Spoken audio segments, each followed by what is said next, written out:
It's cold, it's wet, and it's windy, but nevertheless, we're here in studio to continue the discussions here this morning. Welcome to Talking Point, and a very good morning to you.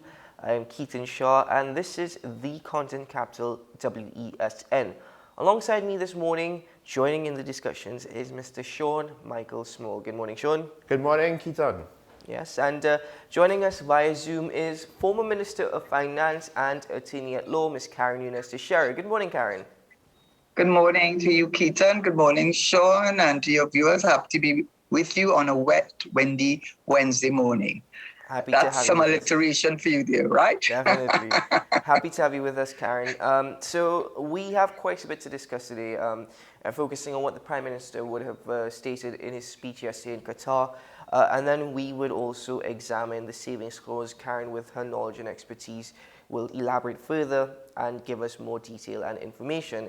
And then, should we have time later on in the program, we will continue in relation to that discussion. But let's get straight into the topic of LNG, liquefied natural gas, and what the Prime Minister would have stated in his speech yesterday. He's actually called for more collaborative efforts between gas exporting countries. Now, he's also noted that Trinidad and Tobago has lost billions of dollars in potential revenue from LNG exports. Karen, you would have heard the basics of the speech, but the viewer might not have, and I believe we have a video on that. Yes, we do have just a quick summary of what he said.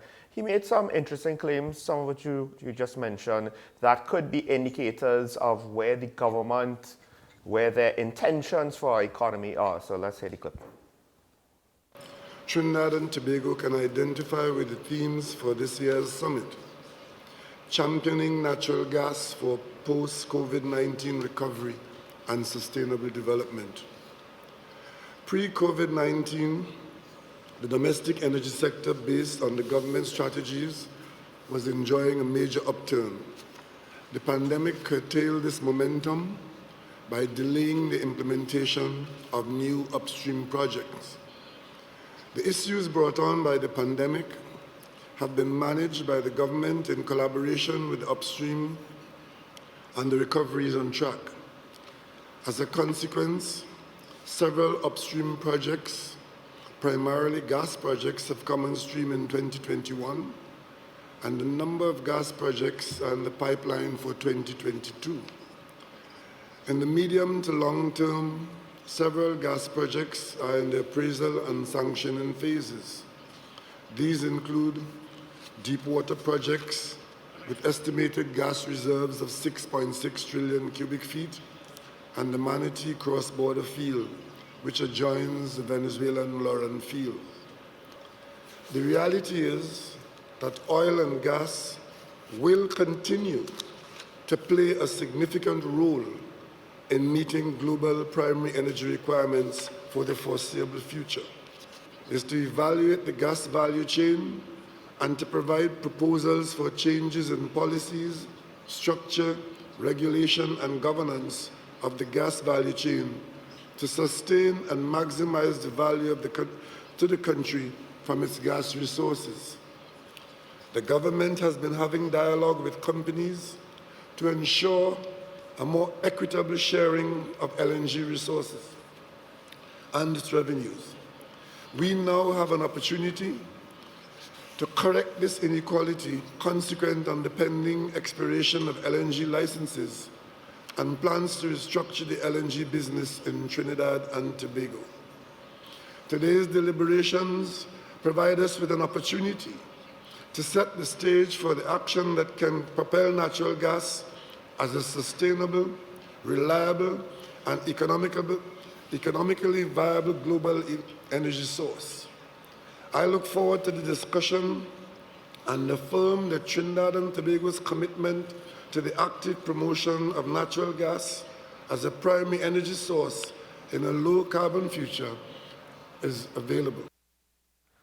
So the Prime Minister's speech alludes to continuing to rely on fossil fuels for our economy moving forward in the short and possibly medium term, and maybe even long term. Now, he did state that the transition to green energy and to reduce emissions, that's still on the table for TNT.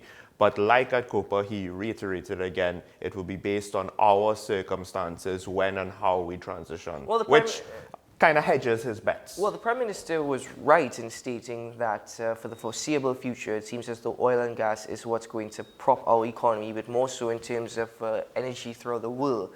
That's what's on the books. However, in that speech itself, whilst he was right for the most part, it begs the question if this is going to further delay our transition from fossil fuels to green energy. But furthermore, the Prime Minister spoke a lot about the pandemic, and there are other factors besides the pandemic which would have contributed to our loss in revenues. And that is where I bring Karen Nunez to share into the discussion. Karen, based on what the Prime Minister would have said and what you would have heard, what are your initial thoughts on his speech? Well, I mean, he was in Qatar and he was there at an energy conference, so it would have been appropriate for him to focus on that component of diversification, although he has gone on record as saying diversification, I'm tired of hearing that word or something to that effect. Mm-hmm. So that gives you an idea of what he thinks about diversification. The problem with the Prime Minister, if you notice, he came across very subdued, at least his body language, kept his head down on the paper. I know he has to read, but he didn't seem very confident about what he was saying, and there's reason for that. All the experts, Dr. Terence Farrell, another persons who are in the the oil sector and experts in that sector have said, yes, the prices are good. Yes, they are. Oil is going up. They think it might go up to $100. And we went at a $65 for our budget. And similarly, for gas, we went at $365 and now it's nearly $5. The problem is there's no gas. The LNG Train 1 eventually, after how many year of back and forth, finally closed it down because BP and Shell said they're not going to be part of an LNG facility that simply does not have the gas. Also, too, within the last 6 years, this government has not done any deep water rounds in order to explore and to see whether there is gas to be got. And I think there was a big failure on BPTT. But the bottom line to all of what I'm saying is that the expectation in terms of how much gas we can expect to get in 2022 is far less than what the Prime Minister, the Minister of Finance has indicated, and even the Minister of Energy has indicated that the numbers are not there. So what does that mean? It means, yes, we'll have more, we will and should have more foreign exchange, because we will be able to get better prices for natural gas. He alluded to transfer pricing, which is something even when I was in government, I remember Minister Imbut speaking on detail about that practice, which the large international companies have, where they change their prices from subsidiary to subsidiary based on the tax benefit that they will get from changing the price of their commodity from one subsidiary to another. And we do not benefit from that. So the outlook is not that good. I saw one last thing. I saw the January outlook from the central bank giving its update. They seem to have had an optimistic view that we may be seeing better production of natural gas, but all the experts and all the indications that are there are that we are not going to see those numbers, not in this year. Well, we'll definitely get into that conversation of transfer pricing very shortly, because that's a very important point. So hold on to that thought, Karen. Sean, turning to you now, we were discussing this very briefly yesterday on the show. Externally, there are things that are happening that are having an effect on the global oil and gas markets. We saw oil prices go up yesterday to the highest it's been in years. But I must bring this up, of course. Again, the Prime Minister was right in stating that we have lost US billions of dollars in revenue because of the pandemic. But the pandemic is one factor. Atlantic LNG Train Line 1 is another huge factor. He was at a conference, an international conference, where other export countries play their role and met to discuss the future. So it would not have been appropriate for him to probably elaborate further in relation to Atlantic LNG Train Line 1. But how much is the inefficiency, the mismanagement, or need I say the lack of management, which really alludes to a sense of corruption. How much of a role has that played as well in us losing out big time on the LNG market, at least from what we were and where we are now? Well, I think it's a combination of mismanagement, of corruption. Not all of it is necessarily going to be, and I think people need to take a step back from what government does and says, assume it's one big conspiracy of malicious intent. No, sometimes it's just either we're unlucky or people are just bad at their jobs. The situation might be too complex. Governments, the systems at that level, you're talking a lot of complexity there. But then now with oil and gas, government has to work with various different international companies, or with the case with the joint field that we had with Venezuela, had to try to figure out a deal with a country that was under sanctions. So now one of the things that the Prime Minister pointed out was just the price of gas upstream, supply. Because as Karen said, it's not as though we have 100% ownership of these gas fields and we could just take the gas and give it to the various different petrochemical downstream industries that we've developed in the various industrial estates. So the inability to match up, there are a lot of different problems. But more importantly, it comes back down to the almost over-reliance or the need. There's no other plan. There's only the oil and gas plan. And as Karen said, we're probably not going to see a lot of this now. The question is timing. Will the prices of gas actually be high and oil? When we see some of these finds, because we found some fossil fuels, right? Or there's I think BP has a well that's significantly deep. The question is, these companies that we depend on also are marketing themselves as green. They want to end fossil fuels, big right? Time, big what time. are we going to do with regards to that transition? So the government has continued to rely on fossil fuels and act throughout the pandemic as though nothing to see here, everything's fine, diversification is the red-headed stepchild. NGC, with regards to how that was operated, with regards to political appointments, we do have to worry about that. But more importantly, it's the timing of the thing that I'm concerned. Because the corruption we could have afforded when the money was flowing, right? We could have afforded it. We didn't feel it as much. I actually love how you said Can we I could have just, afforded it. Yes. interject here? Technically speaking, right? Who complained about it then? We complain about it a lot more now. So the price is high now. We're not going to see necessarily these things come on stream. Meanwhile, we have commitments. That's the other thing. The government goes into commitments with regards to, well, we need gas for this. We need gas for Train 1. But it's almost as though like they're playing chicken or they're playing... They're gambling. I think you're gambling. giving Karen, them... this is where I'm going to bring you back in, because in your opinion at least, I mean, just based on what Sean said and what he alluded to, yes, the Prime Minister is right. We've acknowledged that for the foreseeable future, oil and gas is our most marketable good, our most profitable good to prop and propel our economy. But in your opinion, is there a lack of expertise? Now that the Prime Minister has stated that we're heading in this direction, do you think that there's a lack of expertise to try and get the best out of the situation we're in? I don't know if there's a lack of expertise, because I'm going back to the NGC, which is like the arbiter. All things happen at NGC. They deal with upstream and downstream. Don't forget that the upstream price went up because of the government negotiating a new price for the upstream industry at a price which to the downstream made it at that time not feasible for them to continue to produce, and therefore they close a lot of their plants, and a lot of their plants are still closed. So I think you're being a little bit, and the other thing too is that BP and Shell made it very clear to Atlantic LNG that there was no gas to be got, and that they were not going to participate in any rounds, any effort to try to get gas that was not there. So the persistence in the company Atlantic LNG persisting in the face of the expertise and the facts really are questionable.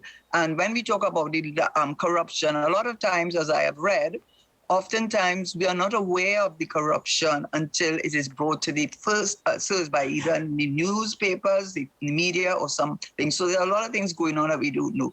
But I will say this, that given what's going on with Ukraine and the border, you realize that the European Union, with all its talk about green energy and wind energy and solar energy, you realize that Germany and France in particular are taking a very timid sort of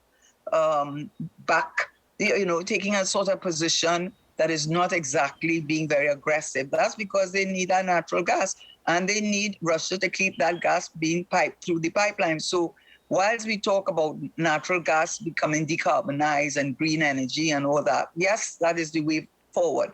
But in the foreseeable future, if anything taught us anything, is the Ukraine-Russia border dispute, where Russia seems to be holding a lot of the cards and the European Union seeming to have to back down a lot because they still need that fossil fuel.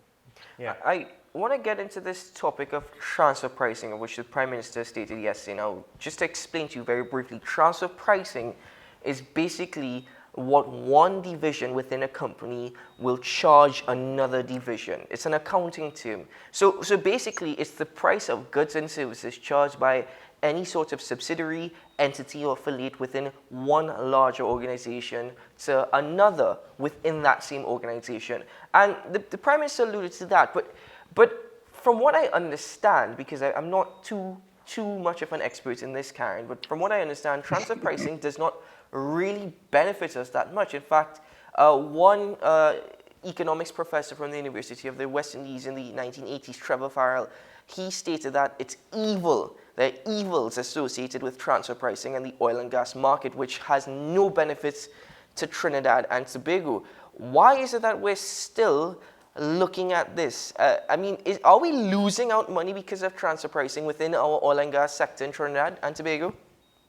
But clearly that is the way the government views it. And certainly many years ago when I was in government, I do remember Minister Imbert, he wasn't minister, he was another minister, obviously, and he spoke at length about transfer pricing, because what it means is, what he's alluding to is the fact that a lot of the subsidiary companies, these huge international companies, basically in the energy sector, are using transfer prices their benefit. In other words, if it benefits them from an accounting position for the company as a whole, for them to charge a lower price here so that they get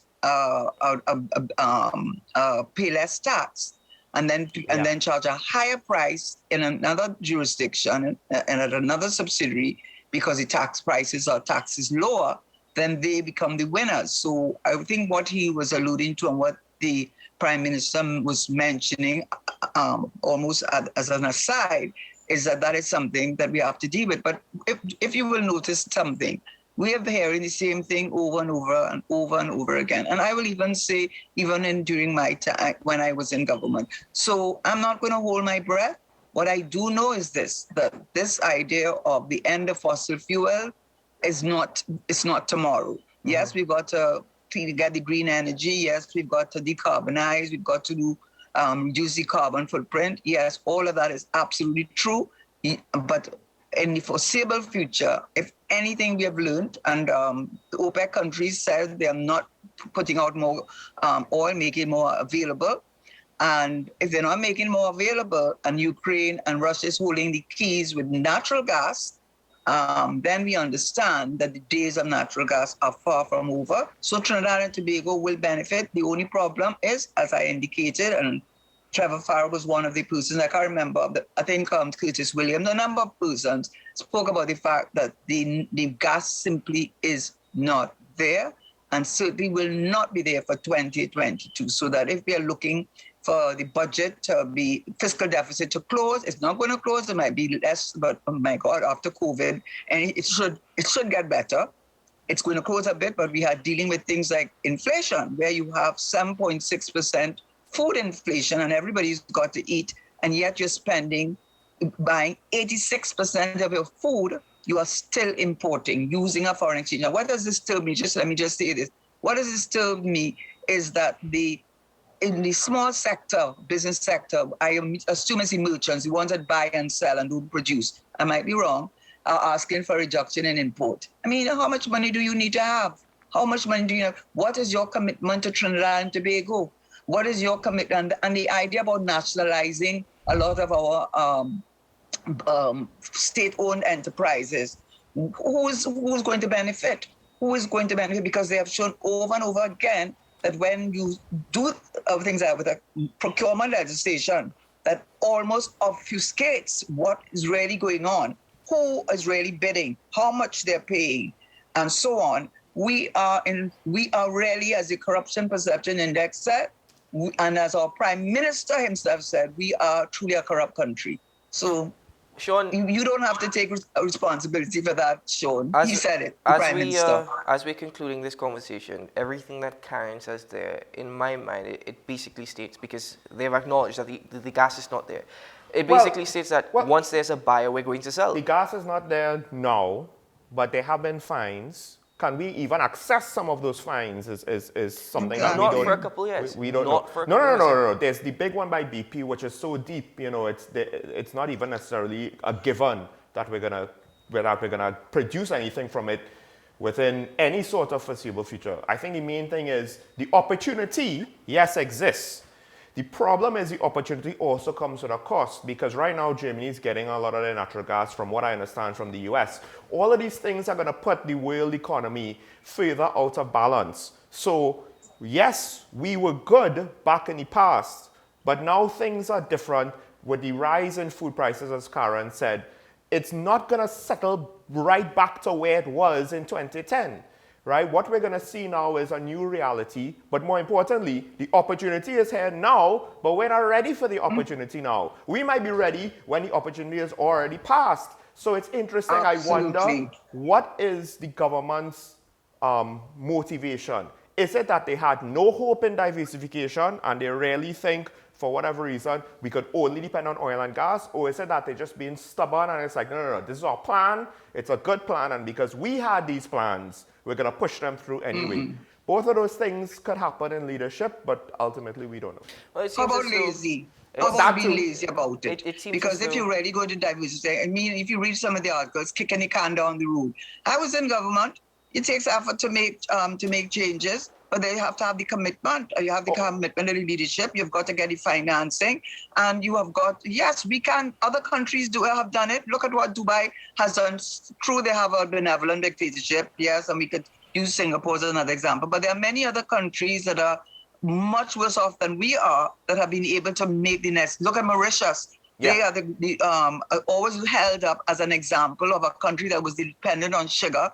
The sugar prices collapsed, and yet they were able to pivot into cultural tourism, financial services. The problem in Trinidad is that in order to make the real commitment to diversification, it needs leadership, it needs commitment. Why are we importing so much of our food?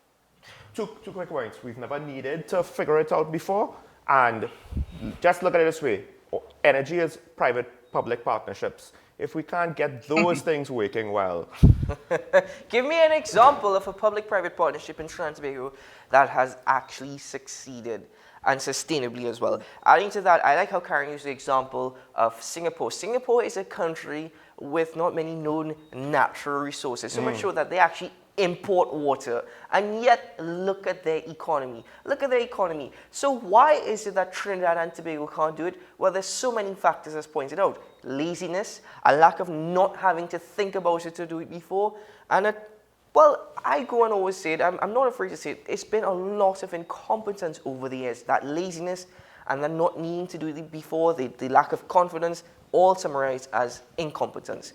But that's where we currently stand. And the Prime Minister, as I said, we agree that for the foreseeable future, oil and gas is what's going to sustain us. However, that is where the trigger lies, because if we're continuously relying on it, are we going to make any plans while we still have a footing to try and get out of it?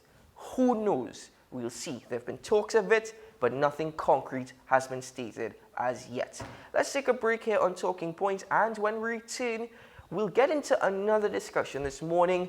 Last week, there was a ruling in relation to those those who have now been convicted of murder can apply for bail. It's not, you cannot apply for it immediately, but at this point, there's quite a bit to discuss in relation to bail and the death penalty. So when we return, we will get into that discussion. Stay tuned.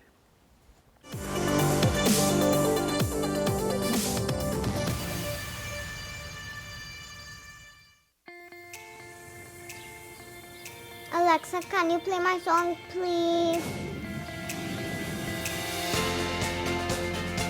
Every day across Trinidad, Flow is connecting communities near and far.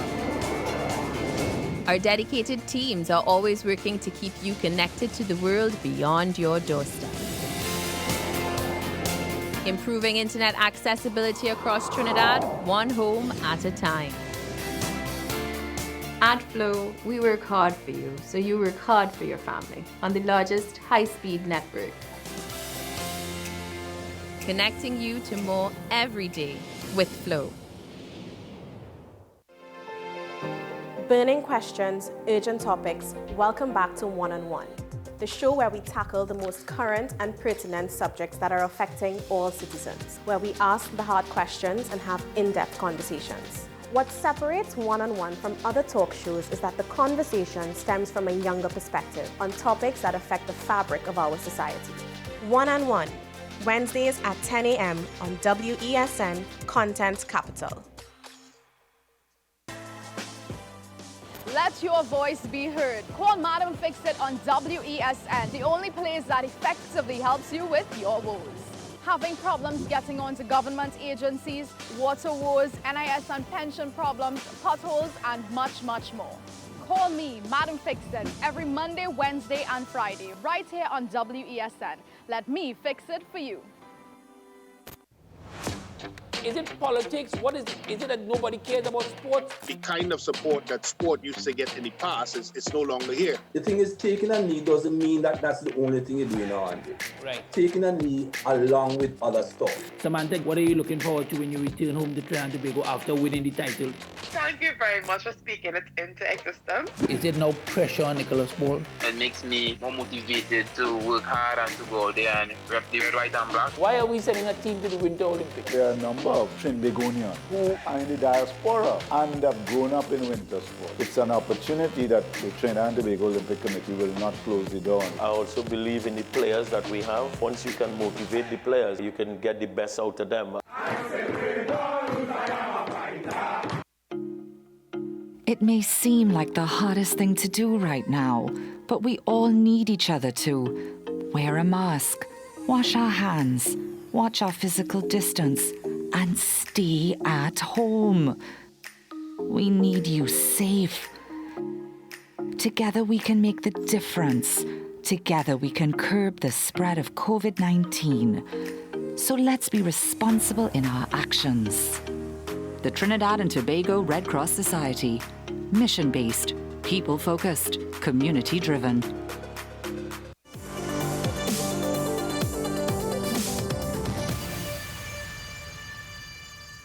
Now, I should tell the nation statistically that there are 2,410 people in remand. And of that number, roughly 1,000, close to 200 persons are there for the charge of murder. 446 are at the Magistrates Court, 695 are at the High Court, and the rest are at the Court of Appeal or Privy Council in terms of appeals that are ongoing, obviously at the Privy Council post-conviction and at the Court of Appeal post-conviction. So we are looking at close to 1,200 persons. And in considering the number of questions that have come to the state and to the Office of the Attorney General, it is imperative for me to indicate that we have asked the Court of Appeal to suspend its order. There is precedent in our country for a suspension of a constitutional declaration. However, it is an unusual thing. And that the hearing for that application for conditional leave to the Privy Council and for the stay is fixed for the 3rd of March 2022. The Honourable Chief Justice specifically provided in the order for an interim or bridging order and granted the suspension of the operation of the order until the 3rd of March 2022. I am obliged to inform that the state will be inviting the judiciary to consider the further suspension of its declaration on the constitutional issues surrounding the Bail Act. The state will be doing that because the logistics of an application for bail require a number of administrative steps. There are matters of antecedents, that is, the persons who are coming before the court, what is their history, what is the nature of their criminal record, if any, what are the considerations and risk factors to be lined up in looking at a bail application, the logistics of where they are, where witnesses are, who is at prejudice, who is not. All of these are fairly complicated and very important steps for the state to be ready for. So the Attorney General was announcing that, after the ruling last week given by the Chief Justice and other judges that those who are now convicted of murder can apply for bail, the Attorney General has asked for that, the appeal to pause that as they go further in the court to try and have this matter sorted out. Now, one of the issues that we have recognized, and an issue that's come up, Karen points this out this morning, Sean, in relation to the Director of Public Prosecutions. Yeah. Their office is severely understaffed, and plus trials are halted at this point in time. Well, jury trials. Jury trials.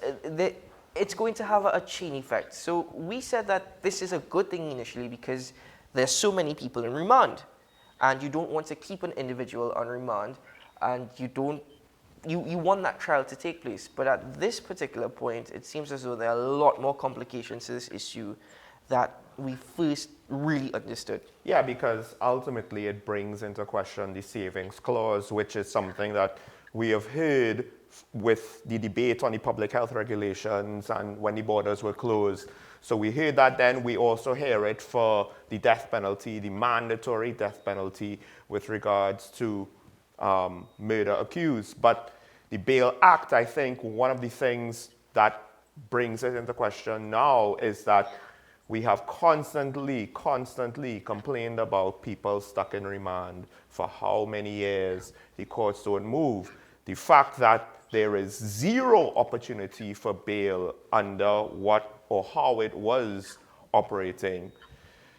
This brings now the savings clause into question because the law, as far as I'm aware, Karen, it was not written by us. This is something that we inherited, and the savings clause more or less kept when we became a republic and was added to our body of laws by the Constitution. Just before we go to Karen, just to give you a very brief definition of the savings clause. The savings clause allows for any laws that were in place, colonial laws that were in place at the time of independence, to be immunized from any sort of scrutiny or challenges in terms of constitutional rights and freedoms.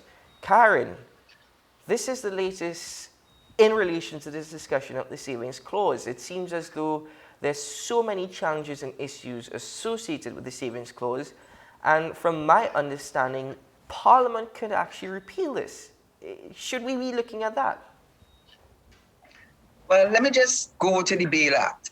My understanding is that when the Court of Appeal overruled the decision of Justice Joan Charles, who had said that it was constitutional that the bail would not apply to murder as set out in the Bail Act of 1994 and the schedule to the Act. Mm-hmm. I don't think the Section 6 came into play because I think that prior to us becoming an independent nation, I don't think there was any legislation. Maybe there may have been a practice, which is what the Court of Appeal said. Mm-hmm. Any legislation that said that you could not get bail for murder.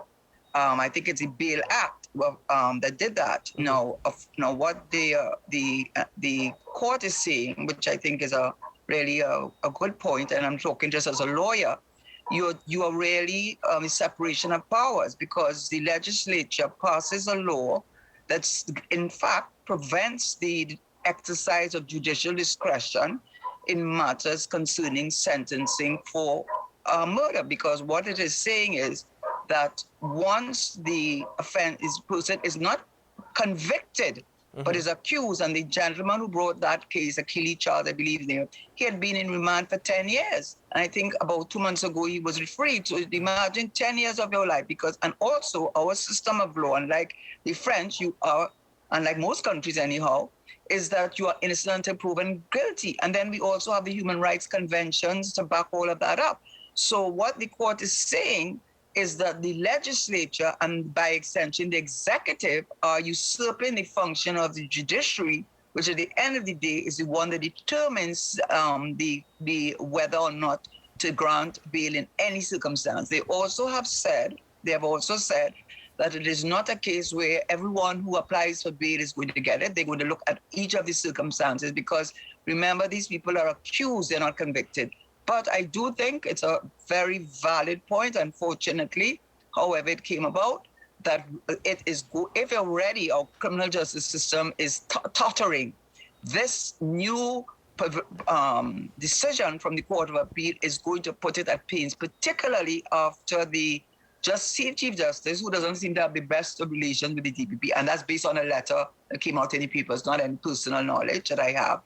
The DPP has said that with the Chief Justice suspending jury trials because of COVID-19, and he has not removed that practice direction, it means that a lot of persons who are sitting there waiting to apply for bail would be able to apply now on the basis that they want a jury trial. Mm-hmm. They don't want thing, and that would set it back. So he says he only has a staff of 50, the DPP. He has 36 magisterial districts. He has money laundering, white-collar crime. He simply doesn't have the staffing to be able to deal with these offenses. So I think what the Attorney General is alluding to, with which I do agree, is that we should wait. He should suspend the order.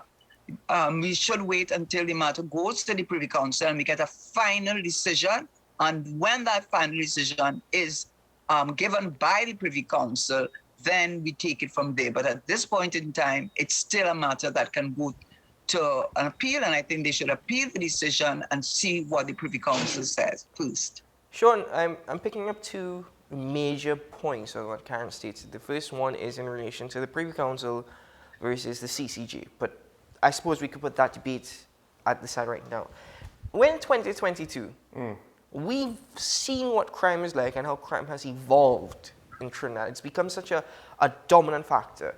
We understand the issues related to our justice system. I mean, we have discussed that many times on this platform.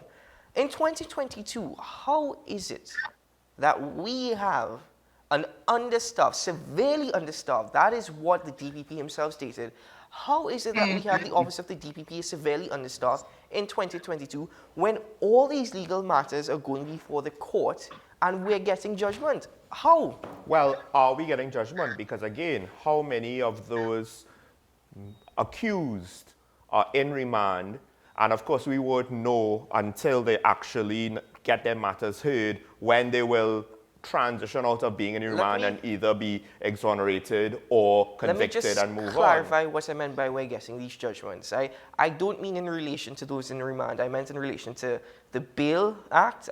In relation to the death penalty. We're awaiting the final verdict on that. But we're hearing of these things, we're learning of all these things, and yet the biggest factor in relation to this right now seems to be a severely understaffed DPP office. No, I don't know if that is the biggest factor with regards to how we could move forward implementing the ruling. However, the savings clause now comes into question because technically speaking, the ruling, I am not a lawyer, I'm not a legal expert. The ruling is basically saying, no, the savings clause thing, no bueno, right? Does the authority to say that, because now you have to ask, does that precedent then move into other areas of the savings clause? Because the savings clause is also up with the Privy Council for the mandatory death penalty for the accusation or the crime of murder. And as Karen has told me more than once, because of how, I think it's the savings clause as well, we don't have murder 1, murder 2, murder 3, manslaughter. We just have murder. Here's the interesting thing.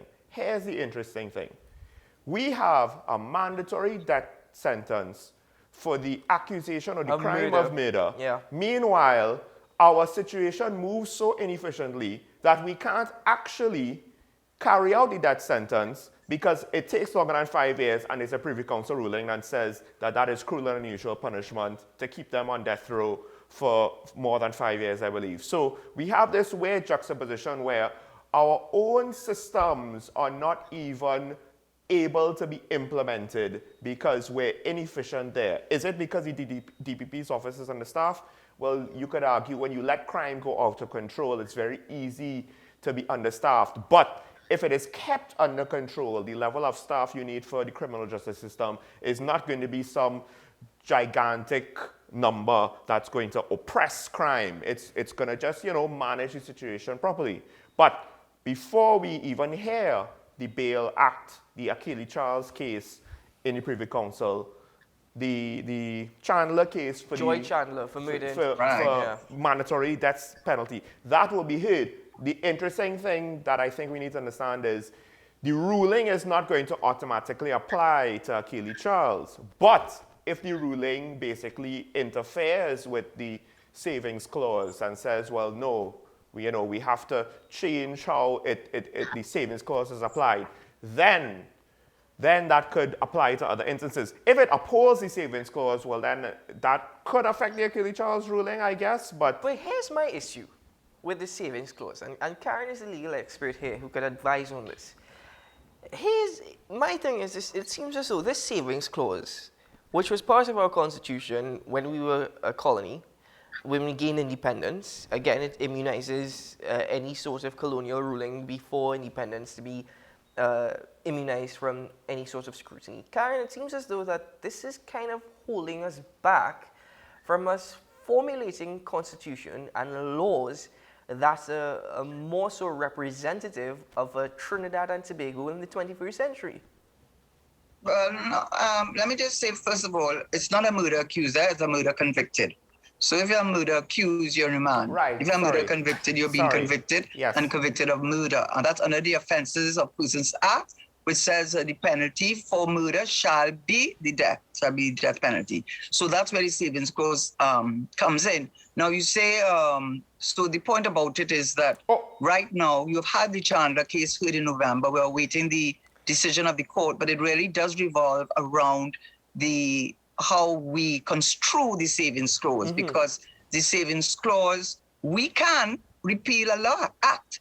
We can do it. They've said it's not that this act that was passed before we became independent must stay on our books. No, we can go in Parliament and change the law. Exactly. We are free to do that. Right. The point is a lot of these laws require special majorities. So until the Parliament gets this majority that they need to be able to make that amendment or change to the Offences to Persons Act, that particular section, because of the savings clause, it remains part of our existing laws.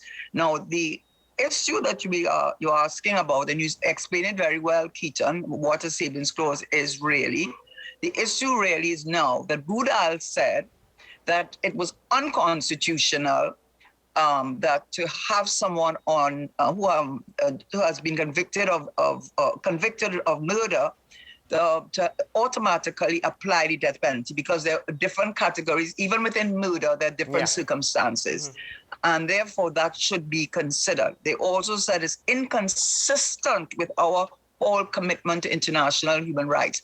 And they also made the point, this is the point that they made, and that is the point that was argued in November, because the Chandler case was heard in November of last year. So we're just waiting for the ruling, because Rudall was overruled by Matthews, and Matthews said that the savings clause applied to the death penalty. And unless Parliament changes the law, there is no discretion on the judges where a person has been convicted of murder to give him no discretion. It is death penalty is the only thing that not a remedy, the only thing they can do in those circumstances. There's no discretion whatsoever. So what is happening now, just to be clear, Rudall said it was unconstitutional. because it went against Section 4 and 5, your right to liberty, your right to freedom, right to be against cruel and unusual punishment. And the court said, yes, if that case wasn't covered by the Savings Clause, it would be unconstitutional to put this man to death. But it is covered by the Savings Clause. And he has been convicted of murder, and the penalty for murder is clearly under that act that was saved is the death penalty. Matthews came around and said, no.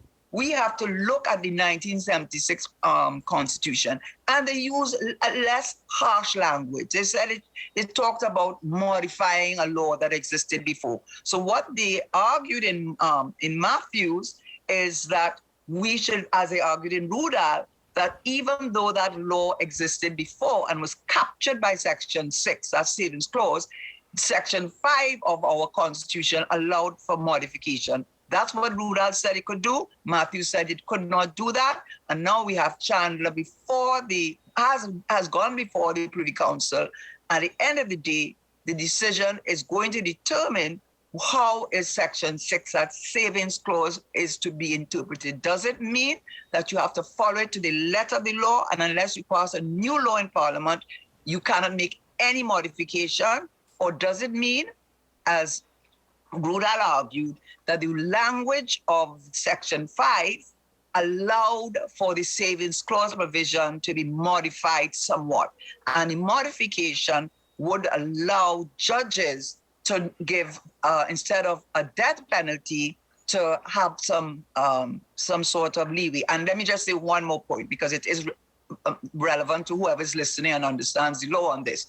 They relied, that is in Rudall's case, and I expect in Chandler's case, what they relied on is the Interpretation Act. And what they're saying is that that is not a fixed penalty law. It's not a fixed penalty law, it's a maximum penalty law, that death penalty. So what they're saying, if it is not a fixed penalty law, but a maximum penalty law, it means that the maximum could be death, but you can do something less than death, a death. But so the argument now is it a fixed penalty law, that section in the Offences of Persons Act, or is it a maximum penalty law which allows discretion of the court? And finally, whether the Section 6 is so rigid that Section 5 cannot modify an existing law, which can only be changed now until we hear the hearing from the court by Parliament passing a new law. That's where we are now. And so we'll be waiting on Chandler to see whether Matthews will be overruled, Rudall reinstated, and finally, the Caribbean Court of Justice heard a case, Nervé, which is a Barbadian case. Previously, before Barbados became part of the Caribbean Court of Justice as a final court of appeal, they had a case called Boyce, and Boyce said it was constitutional, that provision. They just heard that case, Nervé, by the Caribbean Court of Justice, and they have said it is unconstitutional to say that the death penalty is automatically to be applied in a case of murder. So all of that, Nervé, the CCJ decision, all the Interpretation Act, the Section 6, and how you interpret the Section 5, all of that has been before the court, and we are awaiting the decision and its implications for all the laws that existed before we became an independent nation, and which have not been repealed or replaced by Parliament. So, Sean, based off of everything that Karen just said, my basic interpretation is the death penalty just doesn't make sense. Well, and here's the thing. One of the questions you asked me earlier, this kind of alludes to the answer. This is part of the foundation of our criminal justice system. And if it is not in a good balance or doesn't make sense, then there will be consequences down the line in other areas. One of the things that I've brought up before we've had this discussion is the fact that a lot of young men caught up in a life of crime, they don't have a high life expectancy. Yes. Well, when you're dealing with just maximum penalty no matter what you do, no matter what the nuances or circumstances are, when you're just going straight to 100 once you reach a certain threshold, right? It's going to leave no room, not just for the judge, but also potentially their perception of what they could do with their life, because they're basically saying, you know, once I get caught, that's the end of that. I'm either going to be executed if they actually are efficient with their job, or I'll end up life in prison, and however that goes, that goes. So these things where, what Karen said, maximum penalty. If we're just going to heavy-handedly... If it's maximum, you right. can have discretion. If it's fixed, no discretion. Right. That's the difference, huh? But the thing is, if the maximum is treated like fixed, as it seems that's more or less how it's That's been. right. Right? That's the thing. It's, you know, when That's you're facing correct. that system now, as an accused, you know, how is that going to psychologically then affect your decisions moving forward? Also, there's the fact that we haven't considered, what about, you know, the potential people where you have miscarriages of justice? Or, as Karen said, mitigating circumstances that the law can't account for because our laws don't have that depth of sophisticated detail to take into account. You know, I forget. There's a term, there's a technical term, but I forget it right now. Karen, I want to ask you, in relation to, and bear in mind everything you just explained, I'm now questioning, I've questioned it before, but more so the relevance of a death penalty anyway. And but how does the case of Pratt and Morgan, the ruling of Pratt and Morgan, affect now the decision making in terms of actually, if somebody's convicted of murder, their sentence is death? As you would have explained, how does Pratt and Morgan affect all of this? Because to me, it seems as though it's just going to basically, again, stymie our judicial system. Well, in the case of, that's a very good question, because let me just be clear. The conviction has to be murder. There's manslaughter, all levels of convictions when someone is killed at your hands, and where you have a defense like provocation or self-defense, which is a complete defense. So the Pratt and Morgan decision was a Jamaican decision. And at that point in time, the issue was whether the having someone on death row, so this is someone who has been convicted convicted, not accused, convicted, having him on death row, or after 5 years, whether that constitutes cruel and unusual punishment, and therefore whether or not, as a result of which, you cannot carry out the death penalty because it would be cruel and unusual punishment. So they commuted the death penalty to life in prison. So at that point in time, the courts around the Caribbean, since we moved at that time, nearly all of us had as our final court of appeal, there was no CCJ then, as our final court of appeal, the Privy Council, we understood that decision to mean that if we were to go to court with a matter where a person had been convicted and been in jail, waiting execution for more than 5 years, automatically we knew that it would be turned into a life sentence. I am not sure. You asked a very, very good question, because all the constitutions of the Caribbean do have saving clauses. The language is different, and I'm wondering, as you rightly asked me, and that's a good question, why wasn't the savings clause argued then? But that was the thinking. Once they made the decision in Jamaica, if we went in Trinidad and the person was there for 6 years, Pratt and Morgan, same judges, same law lords, same decision. Sean, closing remarks? I think this is this brings up an interesting question. To what extent, again, first of all, separation of executive and legislature, because are we behind on our laws? The government has been passing quite a few laws with simple majorities, but I'm sure there's a whole host of other things, particularly with the internet and new technologies and all of that we have to catch up on. Now that this implies we have to go back and look at part of our criminal law that needs to be fixed or rectified. And we need parliamentarians now maybe to just buck up and take the writing and passing of legislation, the debate of legislation more seriously. Well, I'm going to have to ask you to hold on that because we have to break for WSN's News on the Hour. But when we return, we continue the discussions and we'll open up the phone lines this morning. Stay tuned.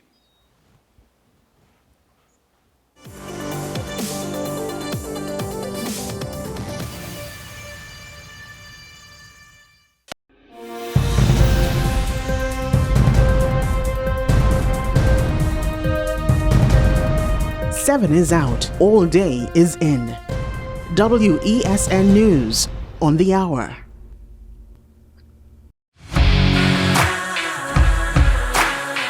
Every day, we communicate through stories.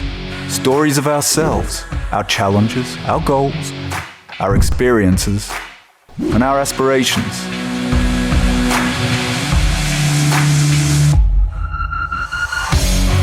Storytelling is an art that we have mastered. WESN Film Studios comprises a collaborative team of experts with extensive industry experience locally, regionally, and internationally.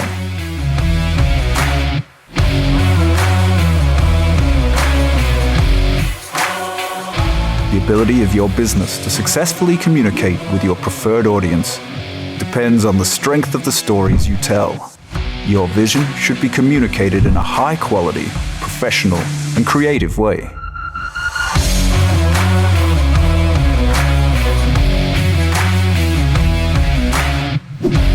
From concept to post-production, advertising to film, multi-camera productions, live events, streaming, and virtual conferencing, we are WESN Film Studio.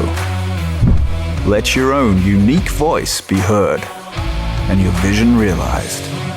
Call us today at 628-5835 for your next production.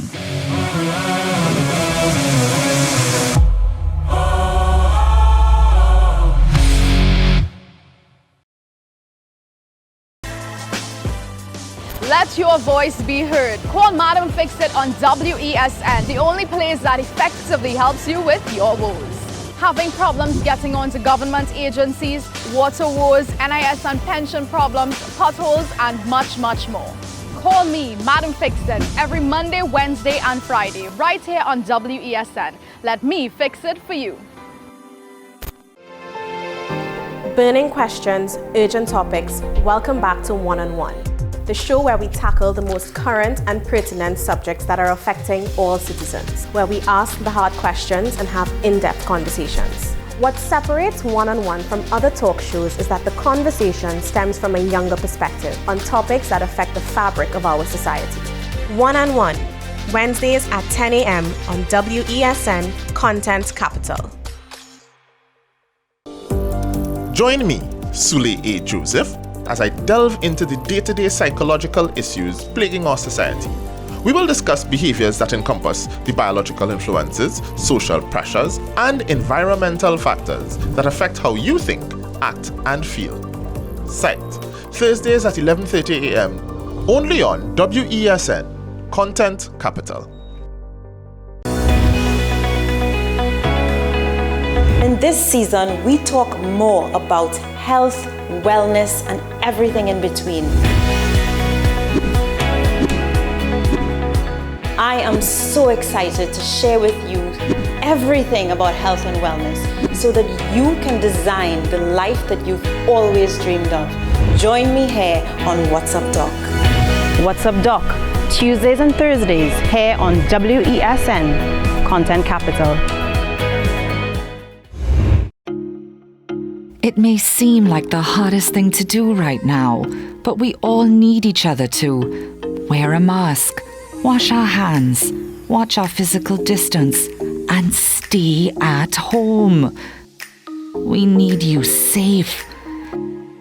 Together we can make the difference. Together we can curb the spread of COVID-19. So let's be responsible in our actions. The Trinidad and Tobago Red Cross Society. Mission-based, people-focused, community-driven.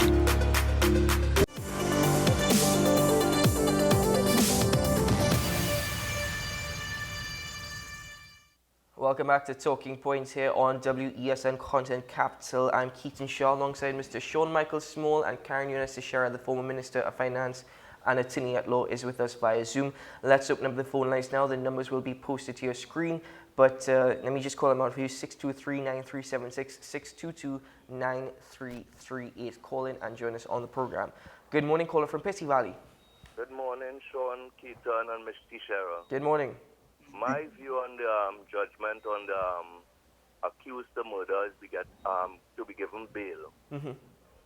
Now, on the flip side of the human rights side, on the flip side to this now, some of them murder accused inside in Raymond is not choir boys.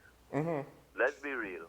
Mm-hmm. Some of them is gang leaders, hitmen, cold-blooded criminals. So my point is now, they already put hits on their witnesses, on their witnesses behind bars. Mm-hmm. So I want to say now, when they be granted bail and they're outside now. Well, caller. I want to know if there will be have bracelets. What about flight risks?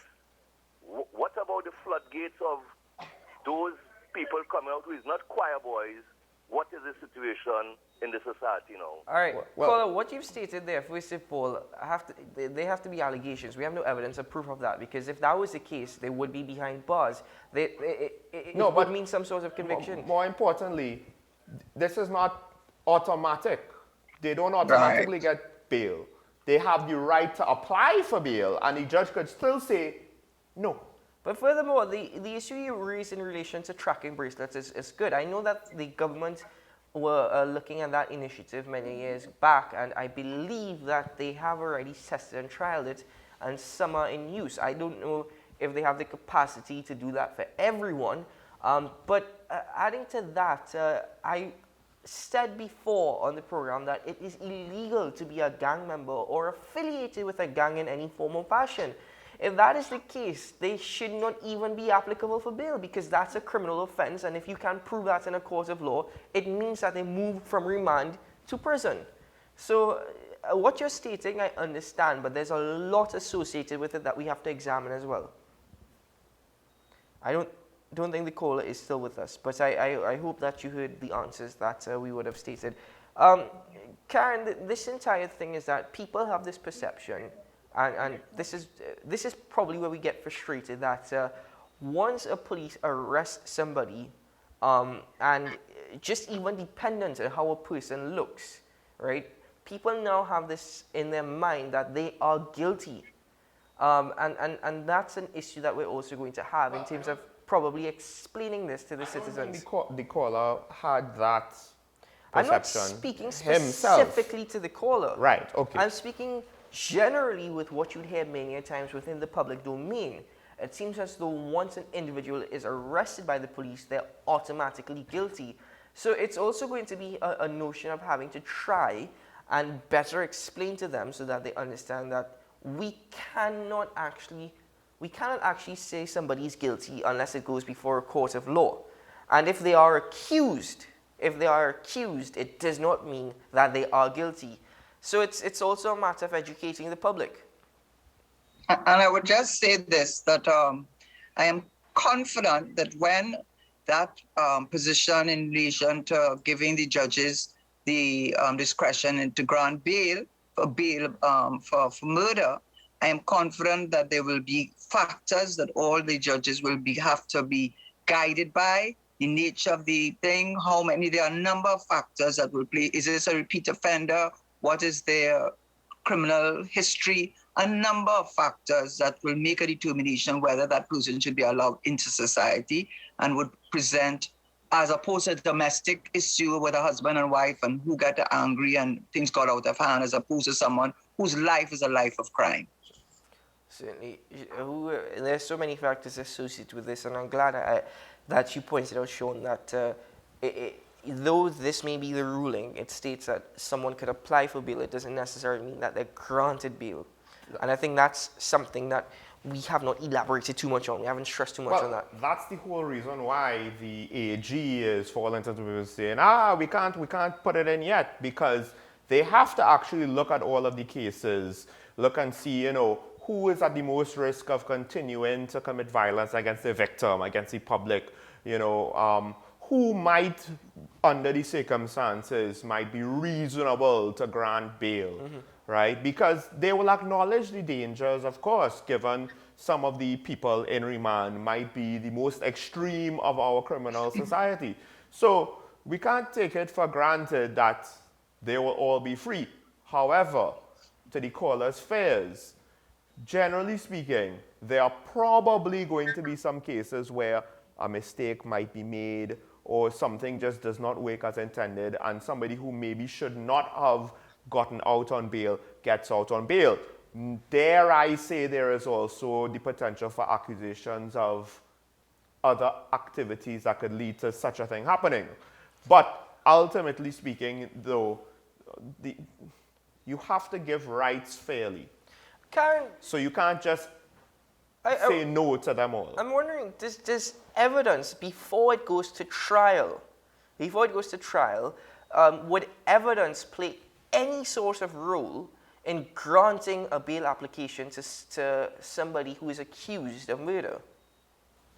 Well, I mean, if you have reached the point that you're on remand, it means that there's been a preliminary inquiry or its equivalent, and therefore there's sufficient evidence put forward, at least on a preliminary basis, for the person to stand trial for murder. But at the end of the day, it's when you have the hearing at the assizes that the evidence will be taken. And as you have, and I'm not an expert in criminal law, let me just say that at the beginning, but you've made a good point. The idea behind the whole criminal law and keeping people on bail is to protect society, because you are a danger to all society. So if it is a case where you have it's a domestic case, and you could still call it shot, as they say, you could call it shot from inside the prison. Apparently, that is done also. So merely letting someone out does not mean that they cannot continue to commit crimes and commit murders by giving instructions if they are gang leaders. So at the end of the day, it's what Sean has said. I'm sure there are going to be strict guidelines that the judges are going to be given in determining whether or not a person can qualify for bail, and it's not an automatic question, but what it will be is an administrative nightmare for the judges and the DPP who will have to be involved in the matter. There's another point there, depending on how strict it is. It could be not strict enough, but too strict. Well, more to debate on that. Caller on the line from San Fernando joins us. Good morning, caller. Morning. Good morning. On the question of bail, we don't recognize a professional bailer. I beg your pardon? We don't recognize a professional bailer. The accused has to get a bailer with sufficient property to take his bail. There are people who go around with false deeds, and by some means or the other, they are allowed to take bail. But it's illegal for professional bailers to hang around the court, these people. So apart from being granted bail, the accused has to get somebody who would take his bail. Because if he absconds, the bail is forfeited. And I suppose it would be substantial bail for a murder case. Yeah. I think I understand what you're saying, caller. I think I do. Karen, this goes into the other debate of bail with surety, doesn't it? Exactly. It's a lot of pieces to this puzzle. And, one of the things is that there are been instances where bailers have been found to grant bail over the same piece of land, And so that itself also adds to the challenge. Yes, I mean, the challenge of even granting bail, getting someone to stand your bail, because if you abscond, you're right, you lose. I don't think you have to put on all the money, but you certainly put on a substantial part of it. And you certainly, if it is land, you have to give the deed, and you can forfeit your right to the land. So, I mean, it's not that straightforward, and I'm sure that's one of the considerations that the judges will have is who will stand bail for you? How will you be able to pay? And this is the bail that you will have to pay if we allow you to, if we agree that you can be granted bail.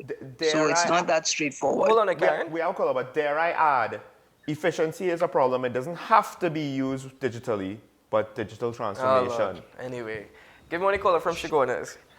Good morning, ladies and gentlemen. Morning, Professor. Professor, before you make your point, let me just tell you that you would be very happy to know that in the Senate yesterday, the debate over the annual administrative report over the Civil Aviation Authority was to be laid. So I haven't heard to the full extent of it as yet, but that's one report at least. One out of what? One out 100? of many that at least, came. I was talking about ministerial annual reports. I know. Because that one will go to the whatever ministry it is. That'll be transport. Right? And that one of many, I don't see it helping. But what it boils down to, on a previous program, somebody talked about the profit motive in the private sector, which was not applicable in the public sector. And what I pointed out, in the public sector, the criteria was efficiency and effectiveness. And that is what the whole system of governance, including annual reports, supposed to deal with. And that is one thing that Dr. Williams realized, especially with the energy industry, because he had a fellow called John Scott, who was a top geologist as a technocrat, and afterwards he became Ministry of Energy. And in places like the Board of Inland Revenue, you had the people who were in charge of oil was really top class. I remember a fellow I think was John Andrews or something like that. When he retired as a top guy, and government wouldn't give him one of these posts that you need such expertise, Amoco snatched him. And that is the problem, because with our oil, you remember the Ryder report showing that our gas was going down every year. And anybody who know about this, you have to curtail your leases. Instead, we was expanding leases, and we went so far as to spend a lot of money trying to send a pipeline to deliver gas up the island. And fortunately, it wasn't built. Right?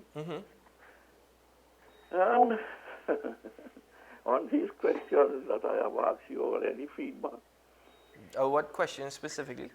Well, let me ask Mr. Shearer, the one that I have been asking for you. Go ahead. The decision was made to pass the government property tax to the regional authorities, and the act was actually drafted to do that. Why did the government do the opposite and take away top property tax from the cities and boroughs? Now, the first one was done with a technical report. We could have go to the government printery and buy a copy. The reason for reversing this was that including technical reports, and if it is, where can one find this report? All right. Thank you, Professor. Karen will answer your question as Well, best. well, let me just try very, very quickly to answer. The idea was that we felt that the payment of property tax should be equitable across the board.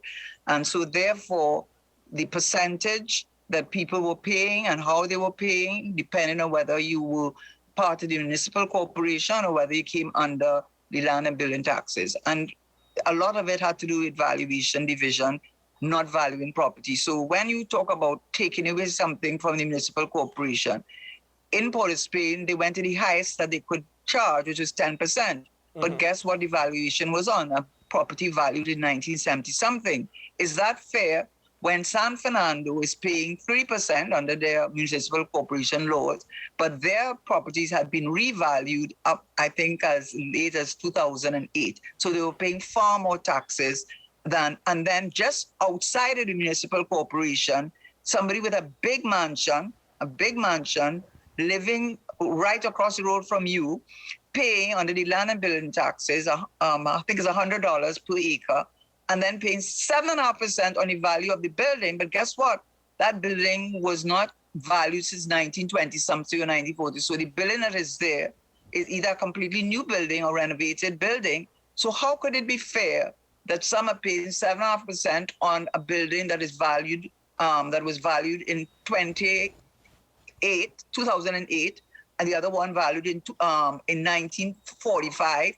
The municipal corporation Port of Spain 10% on 1970, all those St. Clair houses.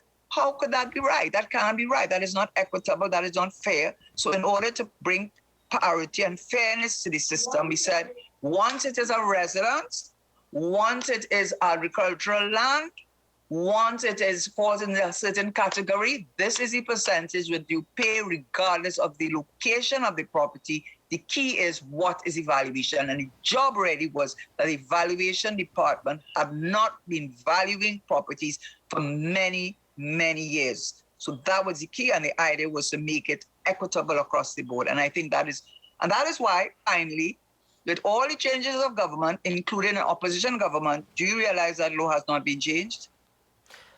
Because they won't revert to what was not fair. Well, I hope that answers the professor's question. We do have another caller on the line with us from Chaguanas. Good morning, caller. Ladies and gentlemen, it is not true. Yes, Professor, go ahead. We can hear you. It's not true that the valuation division was not valuing the property. We had revalued them, and the government threw it out, right? The cabinet threw it out. Talking about San Fernando was never 3%. San Fernando was 8%. The reason for 10, 8, and 7.5% was in the cities where you get the highest level of services, you had the highest rate, which was 10%. In the boroughs where you had the lower level of services, you have 8%. And outside of that, where you had the lowest areas, it was 7.5%. That was the reason. It was not an irrational thing as Gavin have. Now there was certain... I wouldn't want to argue with you. I'll just say it comes down to valuation of the property. And I will just leave you with this. 10% was the highest you could go, and that was Port of Spain. But the last time they valued the properties, that the cabinet, whoever you said was responsible for accepting it under the Municipal Corporation Act, was properties valued in 1970-something. So you figure out if they were paying the right amount of tax. Thank you, Professor. The cabinet had no role in that. Thank you, Professor. Okay, well, right. Well, I'm not saying Karen who had the role. I'm answer. just saying that is why the law had to be changed. All right, Professor, thank you very much. I hope you got your answer. As I said... I don't think so. I don't think he's happy with my answer. Well, it's very difficult to always... Professor does not always see eye to eye, always completely agree with the answers we provide him. So, Professor, I hope you acknowledge that Karen answered the question as best as possible, and I know that it seems as though you're not satisfied with it, but hopefully, just leave it as is. Well, we don't have too much time left, so if we don't have any callers, I'm going to try and sneak in this last topic because we didn't have time in the previous hour, but I do want to hear both of you all just briefly speak about it. I'm very glad to, Sean. This is in relation to the... Unfortunately, Sean... Unfortunately, we have a caller. Look at that.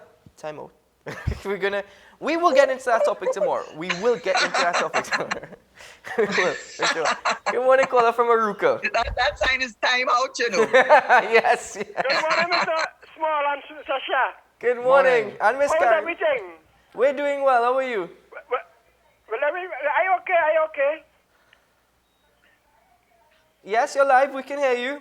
The year is 2010. My vision is bold. National unity finally take hold. Shad Barrage, my Prime Minister, come along, my friend. Loving view Trinidad in the year 2010. It's plenty changes in the great scenario. Shut control Trinidad and Tobago. No more red house in Port of Spain. It's yellow, it now prevail. And it say amen when you pray, you could make a jail. Just communion is no bread and wine. It's Dal and Glory and Hossein. With a chutney hymn, rising and falling behind. All right, sir. National unity, shut we controlling we. National unity, shut finally on top. Thank he you. needs to get in a tent. Keaton, get him in a tent. He needs to get in a tent. Listen, have a good one, Mr. Second Point. Always good to hear from you. I think we might have had a caller on that line. If you're still there, call back again. we have only a couple of minutes left before we have to wrap up the show. Can I just say, I think that was worth having to postpone that topic until tomorrow. Well, I mean, but unfortunately, Karen's not with us tomorrow. I wanted to get. We have Digger Martin in line, though. Good morning, caller from Digger Martin. Hi, everyone. Good morning. Good Thanks, Karen. Good to see you.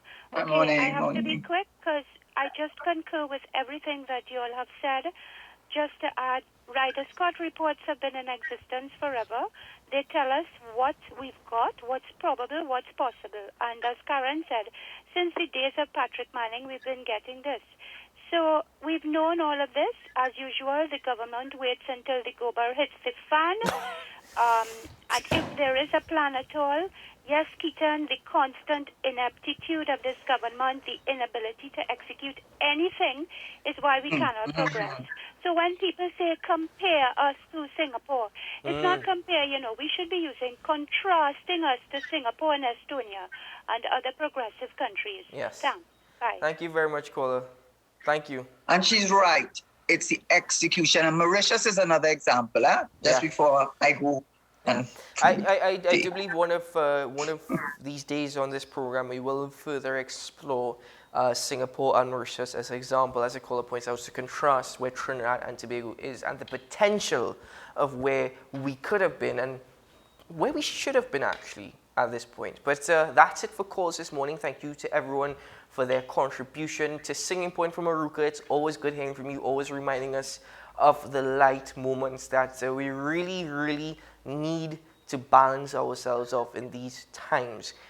Karen Younes Teixeira, it is a pleasure, Mr. Sheriff, to always have you on the program. Thank you once more for the discussion and for sharing your knowledge and expertise with us. Thank you.